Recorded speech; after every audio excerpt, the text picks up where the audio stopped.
Magandang tanghali mga boss, ganito ang buhay namin bilang isang construction worker, di ba? So dahil nga kami ay katatapos lang magkain, mag-break time, bay kami ay siyempre magpapahinga din. So ang mga workers, mga boss, kahit saan lang matulog yan, walang problema yan kasi break time naman. Ayan. Yan, no, kita nyo naman, nakalatag lang kami kung saan saan. Diskarte nila yan pag break time, tanghali.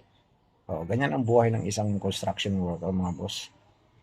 Si Boss Dave, kita nyo naman, no? Saan-saan lang ako nakapwesto. Yung mga kasama ko, naninigarilyo sila kasi tapos nakain. Eh ako naman ay hindi naninigarilyo, kaya yun, relax na tayo dito mga boss. Kita nyo yung rice cooker, taob yan, wala nang laman. So, tapos na kami magbuhos ng poste. Ng next na gagawin namin, nakaabang na yung sa taas, ayan, magpa-plastering na kami. I-plastering na namin yung mga tagiliran na yan para wala nang problema, 'di ba? Basic nga, ika nga basic na lang yan. So, magandang tanghali sa inyo mga boss. Kumain na ba kayo? Ano ang ulam nyo? Ang ulam namin ay inihaw na isda, tamban. It's gonna be yummy, masarap. Ika nga. Salamin ako kasi grabe ang ano, baka mapuwing ako sa taas.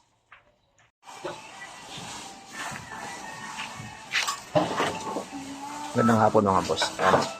Nagpapaplastering na kami ngayon. So, kaya ng umaga binuhusan namin yung poste. Hindi pa nakakalas yung forma. Mula doon. Kabit ko na rin yung decorated block dito para sa kusina.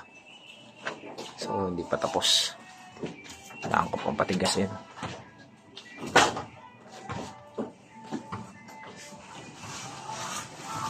Bilis, oh. Bilis nilang gumalaw.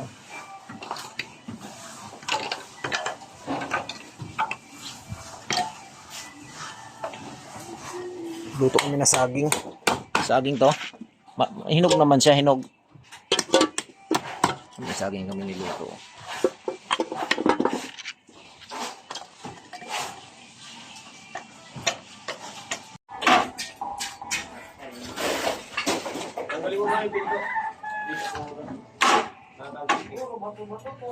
Kaya nga, sangalin mo muna, kaya natansin ka.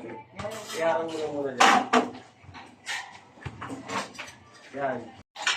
Merienda time. Si saging.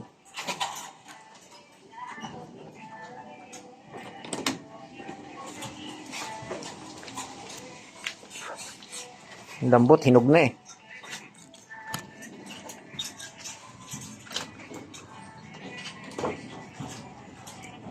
Mainit pa.